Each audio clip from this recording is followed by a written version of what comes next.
Welcome. I'm J.W. Wallis, and I want to help raise the level of awareness of the ALS epidemic. Lateral sclerosis is a disease that I encountered a number of years ago, and I want to share my story to show and to give something back to the ALS community by raising the level of awareness among my friends. It's a journey that uh, one that I did not choose to make, but I am adapting to it, and I want to show you the ways that I'm adapting to this journey. Many of you are perhaps aware of other people who are on this journey, and everyone is different. It is as different as the people who have ALS. I measure my life by what I cannot do, not what others, I measure my life by what I can do, not what I cannot do, nor do I measure it by what others are doing or can do, nor do I measure it by what I once was able to do. I measure it by what I can do now. And of course, that is the way that I cope, the way I adapt to this particular journey. For those of you who do not know me, though, that's a picture of me in better times and better days. I spent my career as a pastor, would do it all over again. It would be doing it now if I was able to do so. But there are many things that I've found that I can do in ministry to further the cause that have given my life to. I would not want you to think that ALS for me is a fun trip. ALS is not an acronym for a live skunk, even though it smells like one. So the ALS is not something that smells good often. It's sometimes a very devastating thing to manage and to deal with. However, I choose to take a path of coping, managing, or using the term that I grew up understanding about facing life, and that is, I've learned how to plow around the stumps as they come along, how to move around the problems, the things that you encounter. This is ALS Awareness Month. Someone has put this particular graphic together, and it says, ALS may take my ability to walk, but it will never take my spirit. And of course, at the bottom, ALS warriors never give up. And I think that is a good statement. But many people walk around, as I have through the years, without any real awareness about ALS. It began for me about 6 years ago when I was a very active person. I loved to backpack and hike. I discovered some tightening in my right arm. There were things that I could not reach. I could not throw the ball to my grandchildren like I once did. So that was the first warnings that were somewhat subtle. Then, as I walked in the area where we lived, I had a path that I walked almost every day, and I began to fall without reason. And of course, I continued doing what I normally did, but these unexplained falls caused great uncertainty, and I began to feel somewhat foreign in my own body. And I chose to announce that to the congregation I was serving at the time by introducing to them to my journey with the word stranger at my door. And I chose to welcome it as a stranger unawares, being aware that sometimes we entertain angels unawares. And so that's how I announced and began that journey. But these are the things that I began to see and notice. But as I began that journey, I had many tests that were medical, blood tests, etc. Then I was diagnosed to begin with Parkinsonisms, and then later with Parkinson's disease. And the only way that I understand that you can get a uh, picture of what is going on in your brain regarding the dopamine level, which is the culprit in Parkinson's disease, is to take what is known as a DAT test. And it revealed that I did not have, or I had sufficient dopamine. Then, but I continued to try to find out what was going on, because none of the medicines that I took were medicines that would help me in any way. And so I began to continue to follow that process, and I'll share with you the various kinds of diagnoses I had in the journey.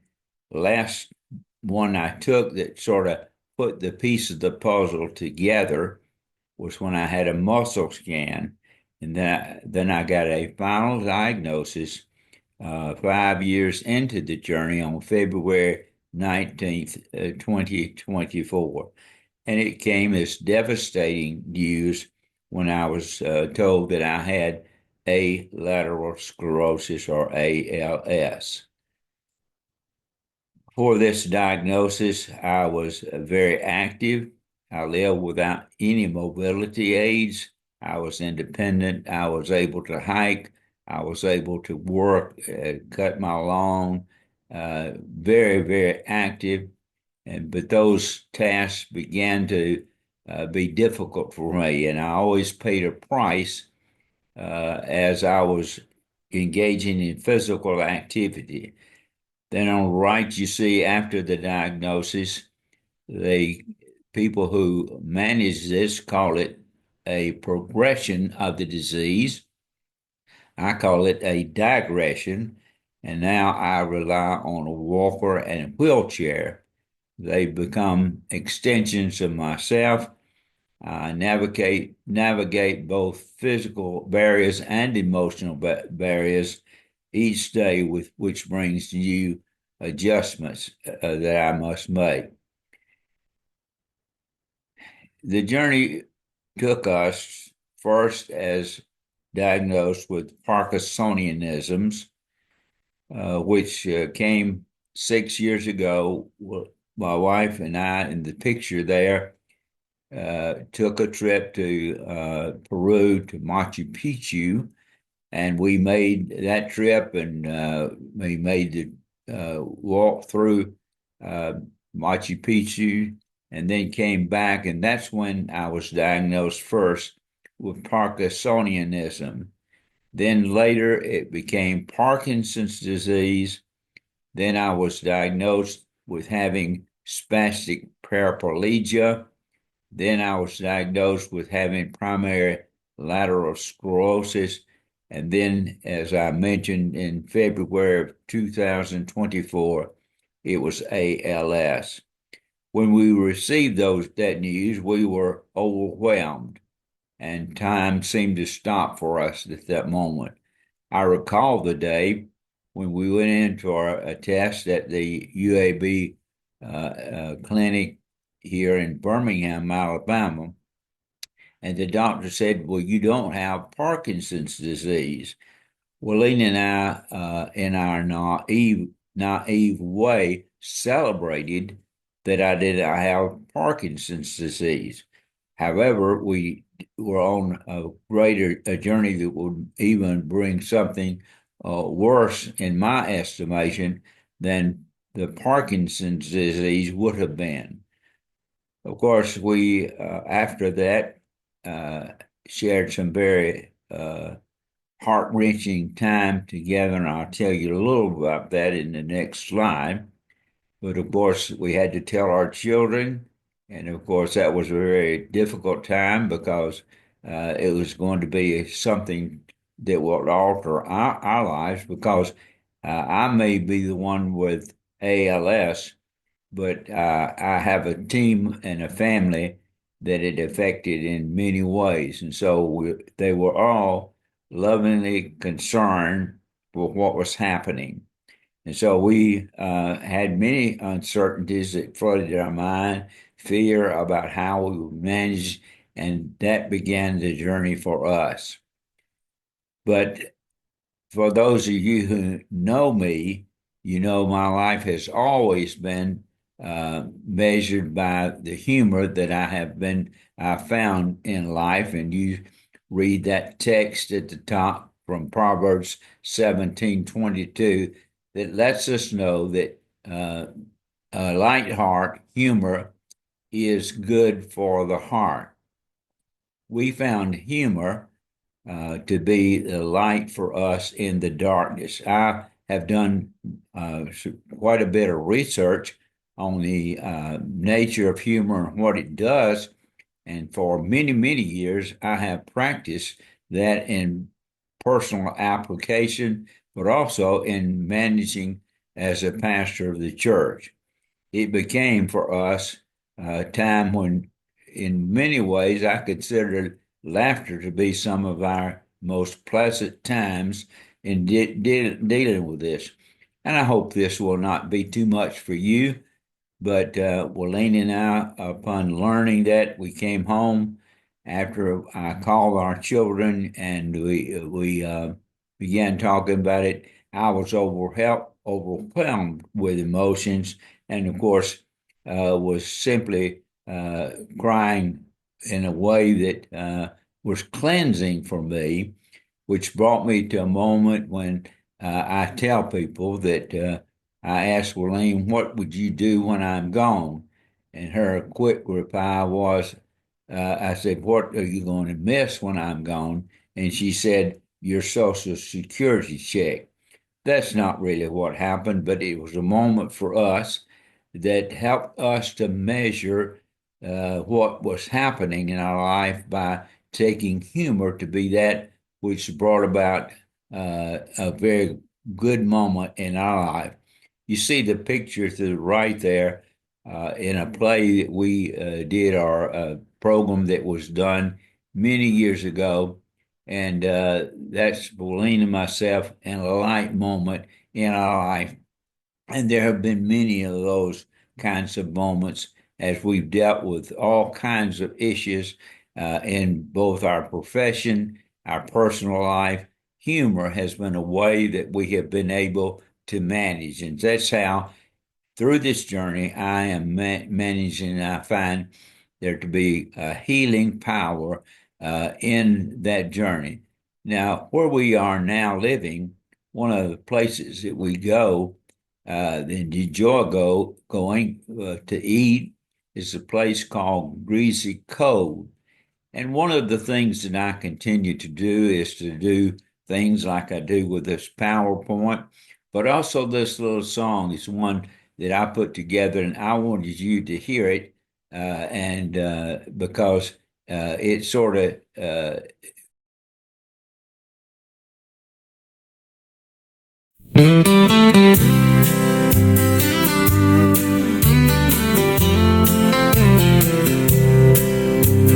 just outside of Gallen, where the wild hearts roam, lies a little slice of heaven. Greasy Cove's our home.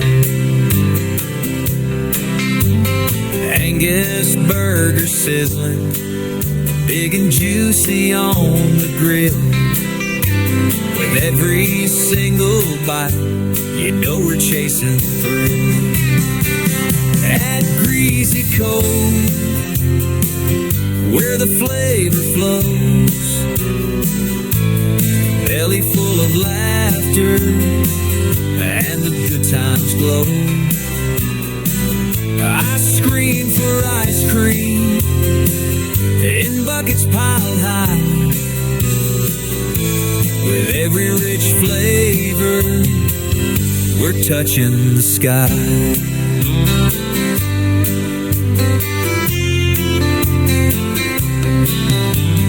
Cut off jeans shining, she walks with that flair.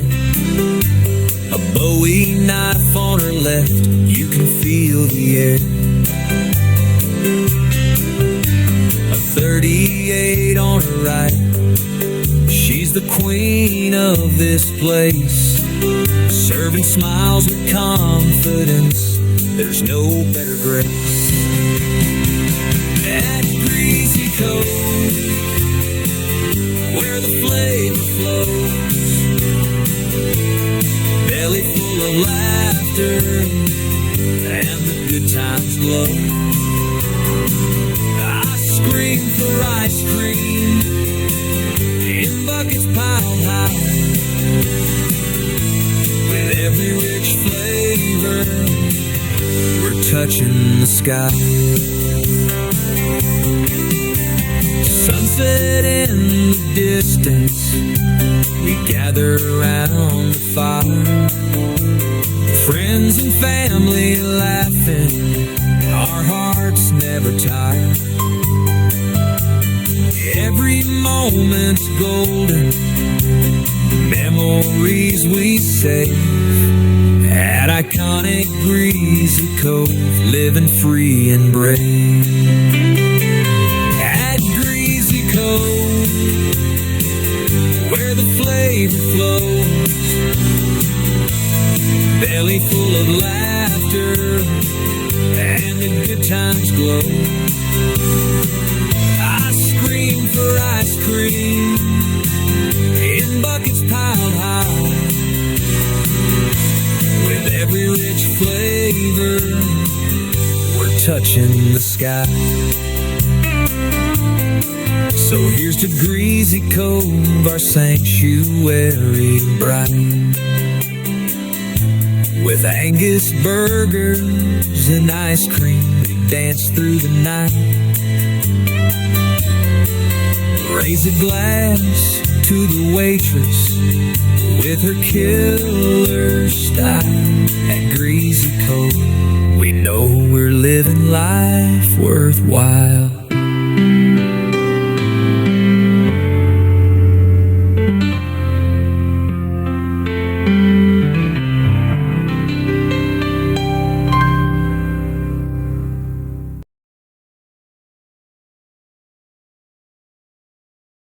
Well, I hope you enjoyed that.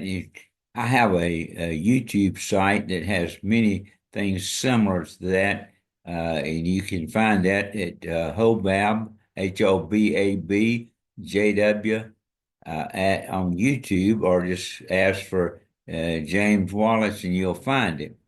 Let me continue my journey by sharing with you that faith is the cornerstone of my life. It's where I find spiritual strength. Faith sustains me when things are difficult. I find the Bible to be my source of information and truth. And then, of course, daily prayer is a part of all that I do. This is part of what I do, and I'll show you there are people that are important, and I can't say enough about the importance of a community, and that forms in many places. For me, it forms in beginning with my family, and then my small group on Sunday morning that I co-teach with the two men, some of the men in the pictures.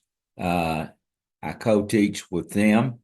This is our small group that's meeting at our house, and this is important to us.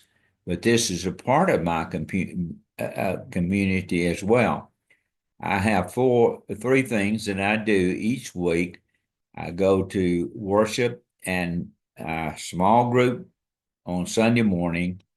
On Wednesday morning, I go to a Bible study, and then on Friday, I go to Jack's, and I'll take you through that journey.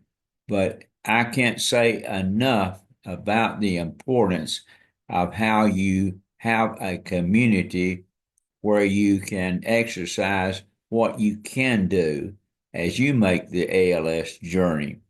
This is a local nursing facility. Recently, I had the opportunity of going there and conducting a service, and you see me there at the microphone in my wheelchair, and I call myself a part of one of the elite groups in our congregation. I'm one of the holy rulers, and there are not too many of us there. So I still actively engage in what I can do. To the top left is two couples with which we have had a lifelong journey. In the middle, you see the Bible study that I attend on Wednesday morning.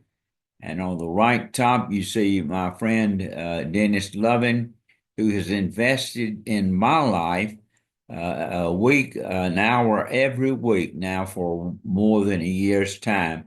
That's to me is a very important thing.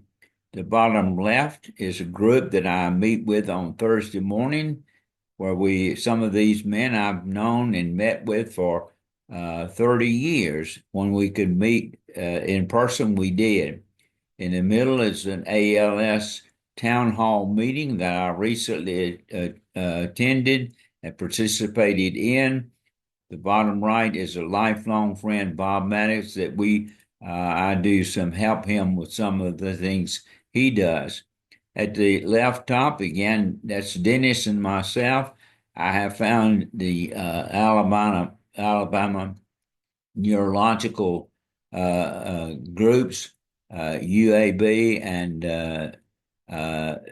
clinic there to be without no way to measure the importance of the ALS clinic.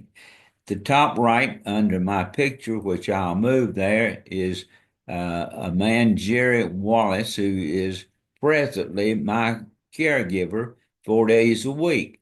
He spends a half a day with me. He is a pastor, a wonderful person. He's become a wonderful friend and a tremendous caregiver for me. At the bottom, across the bottom, is a group that I meet with on Zoom every week. Never met one of these people in person, but they are a part of my weekly activity. And these men and this woman, we meet every week and pray for people who are teaching across our denomination every Sunday. As a matter of fact, Gary Steiber there in the front is the one who prepares the lessons and hosts this. He's on the staff of First Baptist Church in Houston, Texas.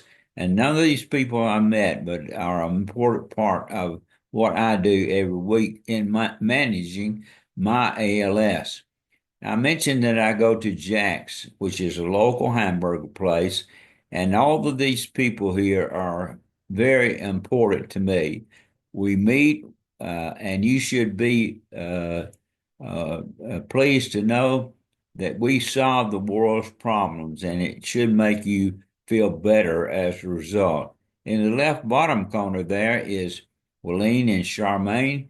Willeen continues to find ways to manage what she has to do. It's not just myself in this journey. And oftentimes she says to me, we are in this together. And she has been beyond my expectations, a wonderful caregiver. We've been married almost 58 years. And so the Lord has blessed us in ways that we cannot measure. But we have a lot of fun at Jack's on Friday morning, and I will spend an hour. You should be pleased to know that we solve the world's problems, and it should make you feel better as a result. In the left bottom corner there is Willeen and Charmaine.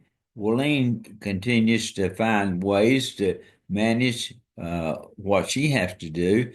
It's not just myself in this journey. And oftentimes she says to me, we are in this together. And she has been beyond my expectations, a wonderful caregiver.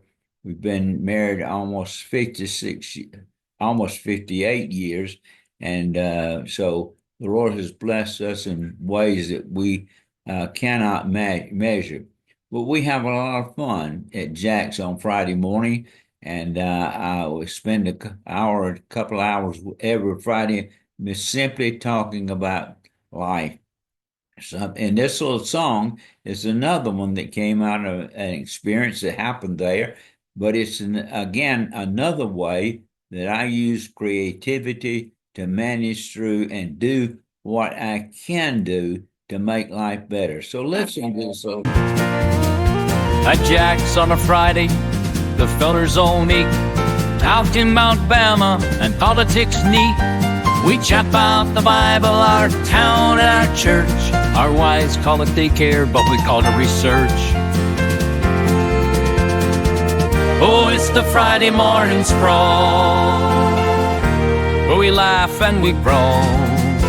One fell from his chair, another tried to care, but down to the floor they all did fall. At Jack's on a Friday, the fellers all meet out in Mount Bama, and politics neat.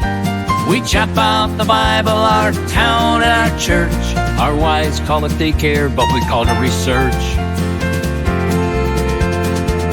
Oh, it's the Friday morning sprawl, where we laugh and we brawl. One fell from his chair, another tried to care, but down to the floor they all did fall. Once again, that's one of the things I do to try to occupy my time. I have for years chosen this verse of scripture to be important in my life, and that is Luke 2:52, which gives me balance. And it's the only scripture we have really about Jesus's development until he had his public ministry. And that is, it says that he grew in wisdom, stature, and in favor with God and man. For me, it is the way to balance life. Wisdom is something that supersedes knowledge. We gain knowledge, we keep on learning, as I am. I spend 8 to 10 hours a day learning new things and doing what I can do with my hands, as limited as they are. My ability to walk and speak are failing me. And so this is the way I spend my time to learn, but acquiring wisdom. And wisdom comes, I think, through our learning and trying to reflect upon things in life. And so we grow in wisdom that brings us peace with life as well as death. And so that's the first of 4 things that give balance to my life. That is growing in wisdom, but also growing in stature. That isn't physically. My body has failed me, and probably the thing that I look for most is protection so that I don't fall, because that simply makes things worse. There's very little I can do that will improve my physical health. However, at the bottom you see me with Kimberly, who is a yoga teacher, and yoga is used to strengthen or to help you learn to control your breathing. And we spent 6 weeks together. And you see my hat there. That was on graduation day. And so uh, I continue to attempt to grow in wisdom and do what I can physically. One of the things that a wonderful company by the name of 11 Labs is providing opportunity for those with ALS to clone their voice, which means that you are, if your speech fails you, then you can use your voice in various devices to speak for you. And there are all kinds of advances occurring in that world. And so that's one thing I did to increase and to work on my body. And here is where he says we grow in wisdom and in stature and in favor with God. To the left, as an example of the fact that I continue to teach. I have online Bible studies. I meet with a lot of people on Zoom. I began teaching with the class that I'm in prior to coming to this church. Of course, I've shown you the picture earlier about the recently where I was able to speak at a local group, nursing home, and then the Bible study here, and of course the teaching I do every week or every third week in church. So I continue to grow in favor with God. This has been the richest time in my life for learning even the material that I thought I knew, and that is biblical material. It's been a wonderful part of my life in recent days. And then, of course, the last one is the power of community. We can't say enough, or I can't say enough about individual and collective times in the community. I starve for contact with people, and so I make every effort to continue my social because it is so important to me. Uh, this is how life is balanced: the wisdom, the stature, the favor with God and man enables me to have a balanced life even as I manage ALS. I again measure my life by what I can do, and that's how I have found balance in this journey through wisdom, growth as much as I can in my body to improve it, to continue my journey of faith, practice of learning, but also the practice of worship. That is something vitally important. And of course, my social contact, which is so very, very important. So, my ALS journey and facing the challenges are for me a test that has come, and I found through my faith and the things I've mentioned, the direction and growth even through these difficult days. And my daily routine completely has changed, and I've had to adapt to those issues in my life. The personal relationships all change. My marriage in that regard, William became my caregiver and my advocate, and no one can ask for any mate to be of greater help than she. Then my children, of course, have been always a source of strength, and of course our circle of friends that go back many years. This is a group that we were made friends with in Fayetteville before moving here to Trussville, and it's a journey of people that we still love and keep in contact with. Now, I'll say First baseman Lou Gehrig hung up an amazing mark by playing in 2,130 consecutive games. Then a fatal disease attacked baseball's Iron Man. In Yankee Stadium, Touched to tears by the tribute, Gary made his last public appearance. For the past 2 weeks, you've been reading about a bad rag. Today, I consider myself the luckiest man on the face of the earth.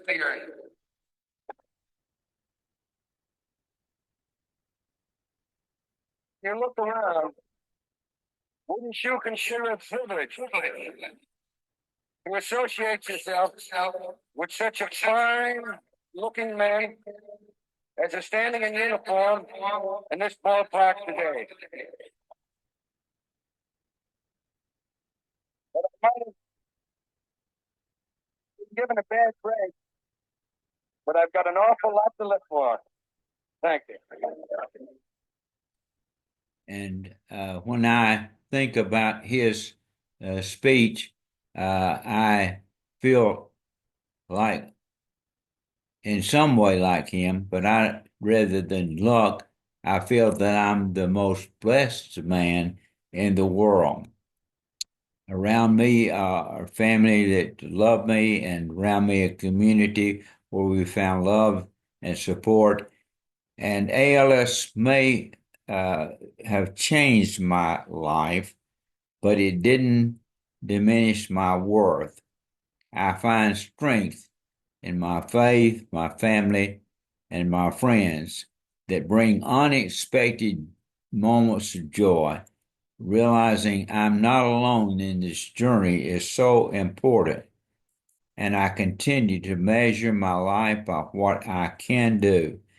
And I hope that you will be aware of the effort to find a cure for ALS, and that you'll find perhaps somebody you know with ALS and become friends with them, because it sometimes becomes a lonely journey, and people with ALS simply want to continue to maintain as normal a life as possible.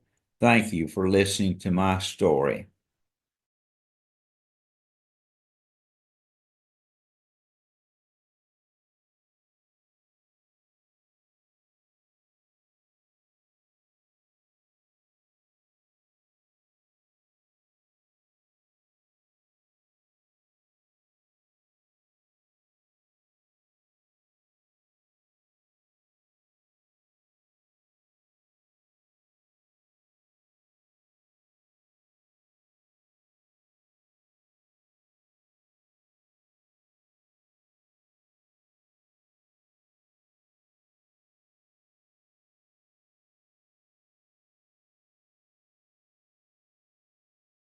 Is a place we're going to go shortly. So listen to this.